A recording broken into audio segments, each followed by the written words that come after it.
السلام عليكم ورحمة الله وبركاته. الحمد لله رب العالمين، والصلاة والسلام على أشرف الأنبياء والمرسلين وعلى آله وصحبه أجمعين. أما بعد. பாசத்திற்குரிய சகோதர சகோதரிகளே, பெரியோர்களே, தாய்மார்களே,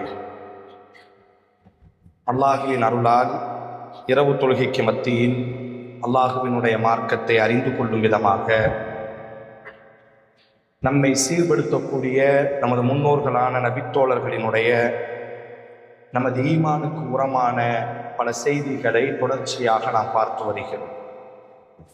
அல்லாஹுவின் தூதர் ஸல்லல்லாஹு அலைஹி வஸல்லம் இது போன்ற நாட்களில் நாம் ஓதுவதற்காக நமக்கு கற்றுத்தந்த மிக உன்னதமான ஒரு பிரார்த்தனை, அல்லாஹும்ம இன்னக அஃபுவுன் துஹிப்புல் அஃப்வ ஃபஅஃபு அன்னா. அல்லாஹுவே, இன்னக அஃபுவுன், நீ மன்னிப்பவன், துஹிப்புல் அஃப்வ, மன்னிப்பதை விரும்புபவன், ஃபஅஃபு அன்னா, எனவே என்னை நீ மன்னிப்பாயாக. அல்லாஹுவின் தூதர் ஸல்லல்லாஹு அலைஹி வஸல்லம் இது போன்ற நாட்களில் ஓதுவதற்காக நமக்கு கற்றுத்தந்த ஒரு பிரார்த்தனை. ஆதலால் அதிகமாக இந்த பிரார்த்தனையை செய்யுமாறு ஞாபகமூட்டியவனாய், பொதுவாக அல்லாஹ் ரப்புல் ஆலமீன் இவ்வுலகத்தில் இறை நம்பிக்கையாளர்களை, இவ்வுலக வாழ்க்கையை ஒரு சோதனையினுடைய களமாகத்தான் அல்லாஹ் படைத்திருக்கிறார். யாராக இருக்கட்டும், இறை நம்பிக்கையை சுமக்கக்கூடியவர்களாக இருந்தால், நம்மில் நீண்ட நெடிய காலம் ஒரு மூட நம்பிக்கையில் நாம் வாழுகிறோம். அல்லாஹுவை நாம் வணங்கினால், அல்லாஹுவை நாம் நோன்பு நோற்றால், இரவிலே எழுந்து நாம் அல்லாஹுவை நின்று வணங்கினால் நம்முடைய பொருளாதார ரீதியான கஷ்டங்கள், சிரமங்கள் எல்லாம் நீங்கிவிடும் என்ற ஒரு நம்பிக்கை. ஆனால் இஸ்லாம் அப்படி எங்குமே சொல்லவில்லை. வாழும் காலம் என்பது சோதனையினுடைய ஒரு காலம்தான்.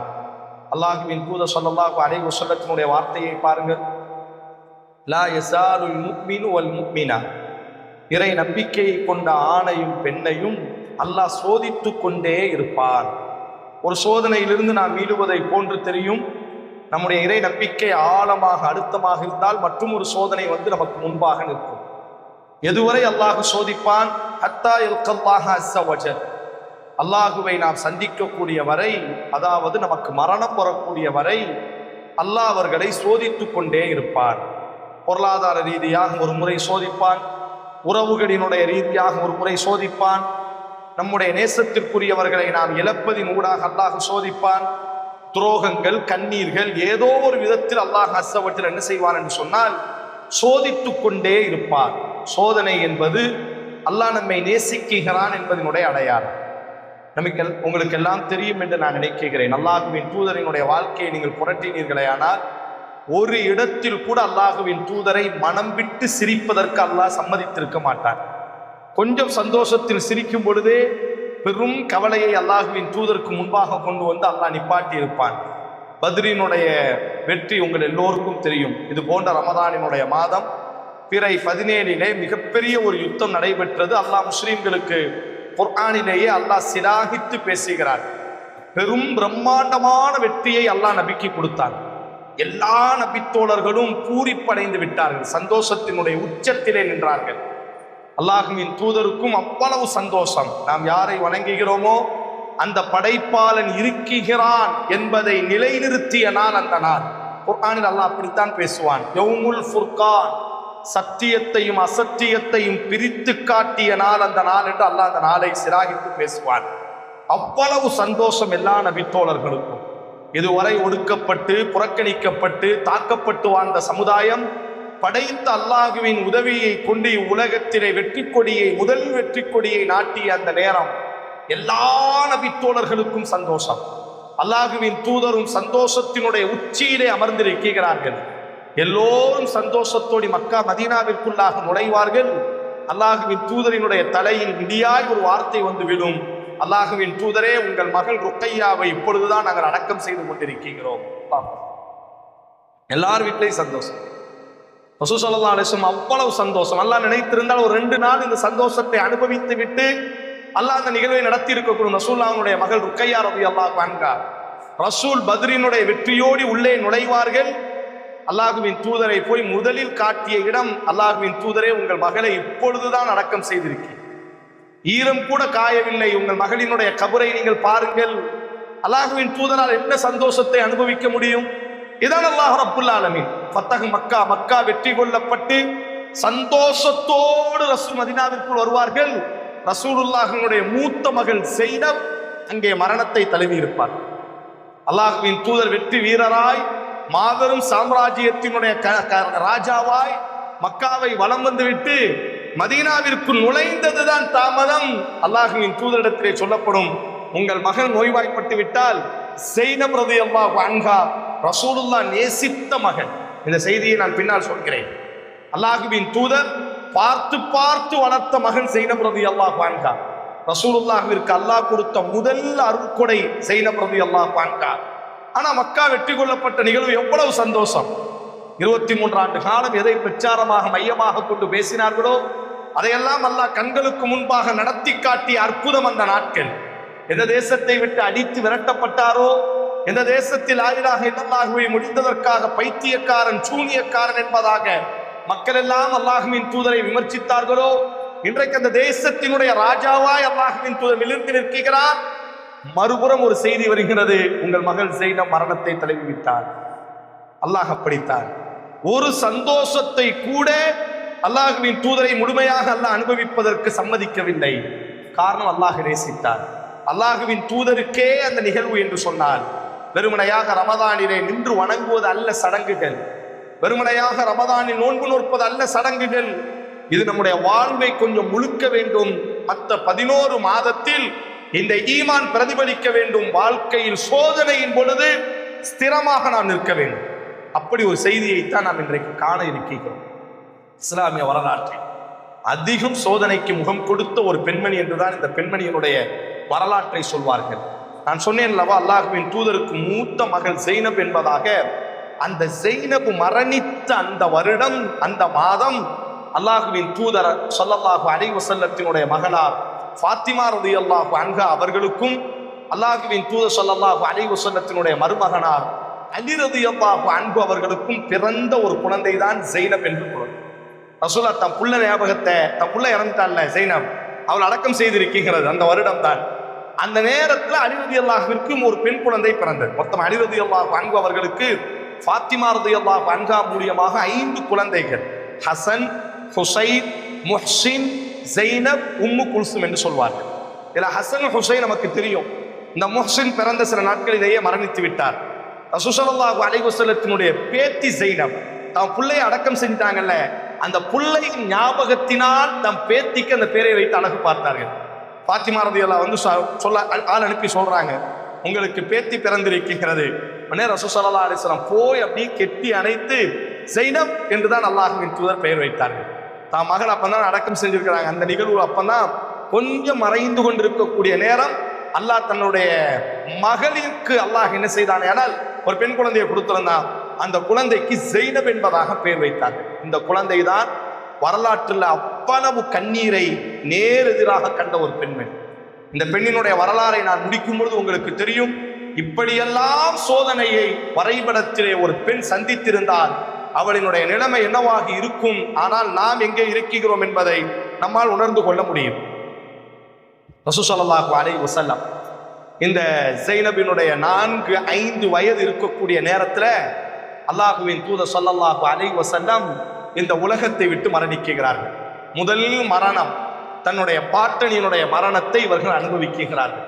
அல்லாஹுவின் தூதர் மரணித்து ஒரு 6 மாதம் கூட கடக்கவில்லை. இந்த ஸைனப் என்ற குழந்தை தன்னுடைய தாய் ஃபாத்திமாவை இறக்குகிறார். தாய் என்ன செய்யறாங்க, ஃபாத்திமா உயிரோடு கிடையாது. ரசூல் ஸல்லல்லாஹு அலைஹி வஸல்லம் மரணித்த வெறும் 6 மாதத்திற்குள்ளாக ரசூலுல்லாஹ் ரபீல் அவ்வலிலே மரணித்தார்களேயானால் ஹிஜ்ரி 11, அதே ஹிஜ்ரி 11 ரமதானினுடைய மாதம் இந்த உம்மத்தினுடைய தலைவி ஃபாத்திமா ரலியல்லாஹு அன்ஹா அவர்கள் என்ன செய்கிறார்களேயானால் சின்ன சின்ன குழந்தைகளை எல்லாம் அனாதையாக்கிவிட்டு, அல்லாஹ் நினைத்திருந்தால் ஃபாத்திமாவிற்கு இன்னும் ஒரு 10 வருடங்களை அல்லாஹ் கொடுத்திருக்க கூடும். ஏன் அல்லாஹ்வால் முடியும் அல்லவா? ஆனால் நீங்கள் பாருங்கள், ஹசன் ஹுசைன் எல்லாம் அப்பொழுதுதான் தலையெடுக்கிறார்கள். 7-8 வயது 9 வயது ஹசன் ரலியல்லாஹு, ஹுசைன் ரலியல்லாஹுவிற்கு ஒரு 8 வயது. இந்த குழந்தைக்கு அப்பொழுதுதான் 4-5 வயதுகள், எல்லாம் சின்ன சின்ன குழந்தைகள். அல்லாஹ் ரப்புல் ஆலமீன் எந்த விதிவிலக்கும் இல்லை. அன்னை ஃபாத்திமாவினுடைய உயிரை அல்லாஹ் கைப்பற்றினார். அனாதையாய் வளர்ந்தவள் இந்த குழந்தை. ஏனைய குழந்தைகள் எல்லாம் ஹசன் ஹுசைன் கூட கொஞ்சம் விவரம் வந்து விட்டது. ஆனால் இந்த ஜைனபிற்கு அவ்வளவு பெரிய ஒரு விவரமே இல்லை. காலம் உருண்டோடுகிறது. அதுல இருந்து ஒரு 30 வருட காலம் இந்த உம்மத்துல என்ன செய்கிறார்கள்? 30 வருட காலம் தன்னுடைய தகப்பனோடி வாடுகிறார்கள். இது போன்ற ஒரு ரமதானினுடைய மாதம் ஹிஜ்ரி 40 என்பதாக சொல்லப்படும் என்று நான் நினைக்கிறேன். அதாவது தன்னுடைய தந்தை அலி ரலியல்லாஹு அன்ஹு அவர்களை கொடூரமாக ஈராக் வாசிகள் கொலை செய்தார்கள். கூஃபால இது மாதிரி ரமதானினுடைய மாதம் பிற 22 என்று நான் நினைக்கிறேன். அவங்க தொழுகைக்காக, ஃபஜ்ர் தொழுகைக்காக செல்லும் பொழுது அங்கு இருக்கக்கூடிய 2 நபர்கள் என்ன செய்கிறார்களே, ஆனால் திட்டமிட்டு வாளிலே விஷத்தை தடவி இந்த உம்மத்தினுடைய வீரராம், இந்த உம்மத்தினுடைய ரசூலினுடைய மருமகனார் அலி ரலியல்லாஹு அன்ஹு அவர்களை கொடூரமாக என்ன செய்கிறார்கள்? கொலை செய்கிறார்கள். வீட்டில்தான், இந்த ஸைனபினுடைய வீட்டில்தான் அந்த ஜனாசா கிடத்தப்பட்டது. காலம் கொஞ்சம் கூட கழியவில்லை. ஒரு 6 மாத காலம் அல்லது 1 மாத காலம் கூட கழியவில்லை, 1 வருடம் கூட கழியவில்லை. தன்னுடைய மூத்த சகோதரன் ஹசன் ரலியல்லாஹுவை விஷம் வைத்து கொடூரமாக அன்றைய காலத்தில் கொலை செய்தார். அந்த மரணத்தையும் பார்க்கிறாங்க. கொஞ்சம் கூட கழியல. அதுல இருந்து 1 வருடம் கூட கழியவில்லை. தன்னுடைய இளைய சகோதரனாம் ஹுசைன் ரலியல்லாஹுவை இவங்களும் அந்த கர்பலால நிற்கிறாங்க. இவங்களுக்கு 2 மகன்கள், அவங்களையும் கர்பலாக்கு கூட்டு போயிருக்கிறாங்க. ஹுசைன் ரலியல்லாஹு தான் கர்பலாவினுடைய தலைவர், அவர் தான் கதாநாயகர். அவரை இந்த அம்மா தான் என்ன செய்யறாங்க? பார்த்துக்கிட்டே நிற்கிறாங்க. ஸைனப் தான் எல்லாத்தையும் தண்ணி எடுத்து கொடுக்குறாங்க. தன்னுடைய சகோதரனை கொடூரமாக கொலை செய்தார்கள். சாதாரணமான கொலை அல்ல. கழுத்தை அறுத்து கழுத்தை ஒரு இடத்திலே ஏற்றி வைத்து விட்டு அவரினுடைய உடலுக்கு மேலாக ஆயிரக்கணக்கான குதிரைகளை சல்லடையாக்கி இன்று வரை ஹுசைனினுடைய சடலத்தில் தலை மட்டும்தான் மிஞ்சி இருக்கிறதே தவிர அவரினுடைய உடல் எங்கே போனது என்றே தெரியாது. சல்லடையாக்குவதை பார்த்தார். இந்த ஸைனபுக்கு 2 மகன்கள், அப்பந்தான் தலையெடுத்திருக்கிறார்கள், 10-15 வயதுகள். அந்த 2 மகனையும் கொடூரமாக கர்பலாவிலே அந்த மக்கள் கொலை செய்தார். பார்த்துக்கிட்டே நிற்கிறாங்க. தன்னுடைய பேர குழந்தைகள், எல்லா குழந்தைகளும் வெட்டி எறியப்படுகிறது. ஒரே ஒரு பையன் ஸைனுல் ஆபிதீன் மட்டும் உயிர் பிழைக்கிறார். கடைசி வரை எல்லாம் கைது செய்கிறார்கள். யார்? நபியினுடைய மடியிலே வளர்ந்து, நபியால் ஊட்டப்பட்டு, நபியால் சிநேகிக்கப்பட்ட நபியினுடைய குடும்பம். இந்த ஸைனப் என்ன செய்கிறார் என்று சொல்லி ஸைனபை என்ன செய்கிறார்களே, ஆனால் அப்படி கையிலும் காலிலும் விலங்கிட்டு இராக்கிலிருந்து அப்படியே அழைத்து வருகிறார். எவ்வளோ பெரிய கொடுமைகள்! உபைதுல்லா அல்லாஹ்வின் மீது சாபத்தை பொழியட்டும். அவன் தான் இந்த போன்ற காரணங்களுக்கெல்லாம் தலைமகனாக இருந்து செய்தவன். அப்போ அவன் பார்க்கிறான். இப்ப இந்த பெண்ணை பார்த்த உடனே கேட்கிறான், மன்ஹாத், யார் இவள் அப்படின்னு கேட்கிறான். நீ யார் அப்படின்னு கேட்கிறான். நீ யாரப்பா, யார் நீ? அவன் பேசவே இல்லை. அவன்கிட்ட திருப்பி கேட்கிறான், நீ யார்? கேட்கவே பேசவே இல்லை. பக்கத்தில் உள்ளவங்க சொன்னாங்க, அது ஸைனப் பின்த் அலி, ஸைனப் பின்த் ஃபாத்திமா பின்த் முஹம்மத், முஹம்மதின் பேத்தி ஸைனப் ரலியல்லாஹு அன்ஹா. உடனே அவன் சொன்னான், பார்த்த உடனே, அல்ஹம்துலில்லாஹ், அல்லாஹ்வுக்கே எல்லா புகழும். உங்கள் குடும்பத்தையே உன் கண்களுக்கு முன்பாக நான் கருவறுத்தேனே, பார்த்தாயா? நாங்கள் யார் பார்த்தாயா? உன் குடும்பத்தையே கருவறுத்து இருக்கிறோம். அப்ப இந்த அம்மா சிரிச்சுக்கிட்டே ஒரு வார்த்தை சொல்வார், அல்ஹம்துலில்லாஹ், எல்லா புகழும் அல்லாஹ்வுக்கு தான். எங்கள் குடும்பத்தையே நீ கருவறுத்திருக்கிறாய். நாளை மறுமையில் உன்னை நாங்கள் கருவறுப்பதற்கு யோசித்துக் கொண்டிருப்போம். எங்களை நீங்கள் முழுமையாக சிதைத்திருக்க கூடும். அல்லாஹ் எங்களுக்கு ஷரஃபனி, அல்லாஹ் எங்களுக்கு மகத்துவத்தை தந்திருக்கிறார். உன் கையிலே நாங்கள் மரணத்தை தழுவினோம் என்று சொன்னால், ஹுசைன் இருக்கிறாரே சாதாரணமானவர் அல்ல. அவரினுடைய உதடும், நபியினுடைய உதடும் ஒட்டி விளையாண்டதை நான் பார்த்திருக்கிறேன். நாங்கள் நபியினுடைய குடும்பத்துக்காரர்கள்.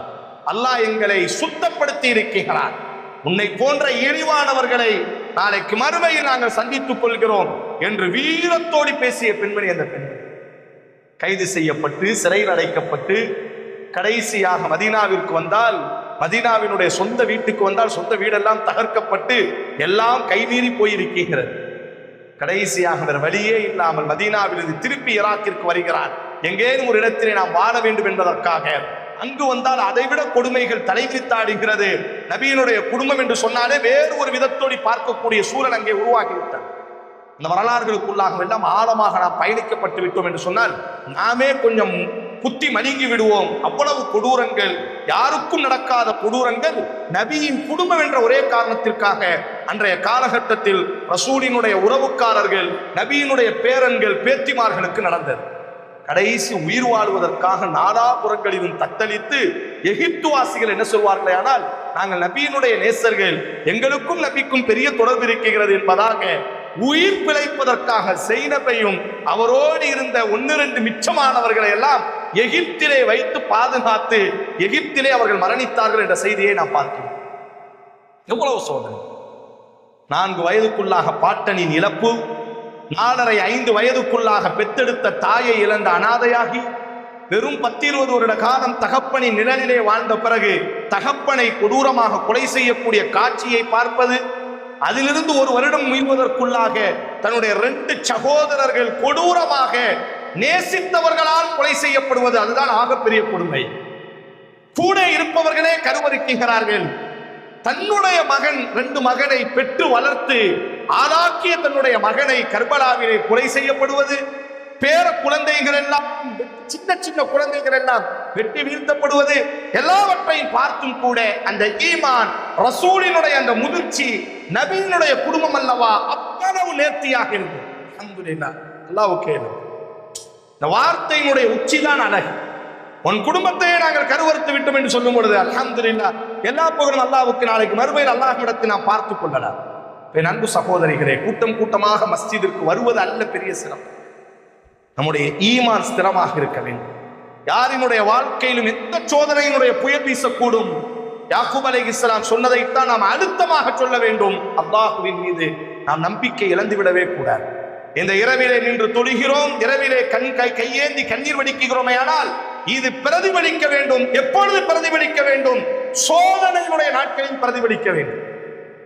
அல்லாஹ் எங்கும் வாக்கு தரவில்லை. இரவு தொழுதால் கோடிகள் கொட்டிவிடும், இரவு தொழுதால் உங்கள் நோய்கள் எல்லாம் குணமாகிவிடும் எப்ப வாக்கு தரவில்லை. மாறாக நபியை சோதித்ததை போன்று ஈமானை நாம் மெருகூட்ட மெருகூட்ட மெருகூட்ட அல்லாஹ் சோதனையினுடைய கலங்களை கொடுத்து கொண்டே இருப்பார்.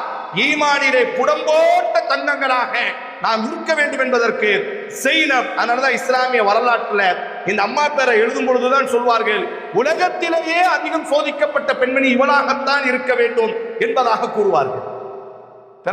பிறந்ததிலேயே அனாதை, பிறகு உறவுகள், சொல்லி மாறாத சோதனைகள் எல்லாத்தையும் தாங்கிக் கொண்டு வாழ்வதற்கே வழி இல்லாமல், நபியின் பேத்தி சுத்திகளால் வாழ்க்கை இல்லாமல், வீடு இல்லாமல் தத்தளிக்கிறாள். கடைசி யாரோ ஒரு எகிப்தியர்கள் அடைக்கலம் கொடுத்து அவரை பாதுகாக்கக்கூடிய சூழல். அப்பொழுதும் அந்த எகிப்தினுடைய வரலாறு சொல்லும், அந்த எகிப்திலே எங்களுக்கு மார்க்கத்தை போதித்தவள் இவளாகத்தான் இருந்தார்.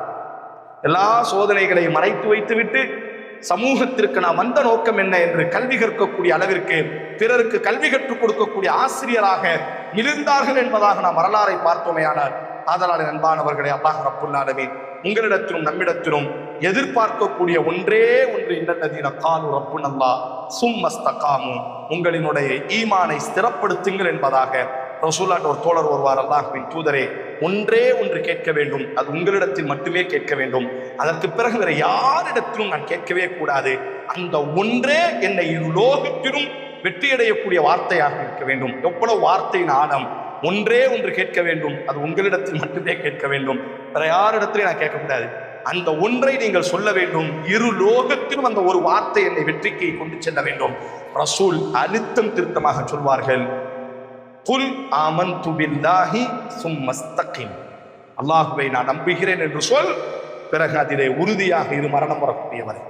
அதனால நண்பானவர்களை, இந்த நம்பிக்கையை நாம் உறுதியாக இருக்க வேண்டும்.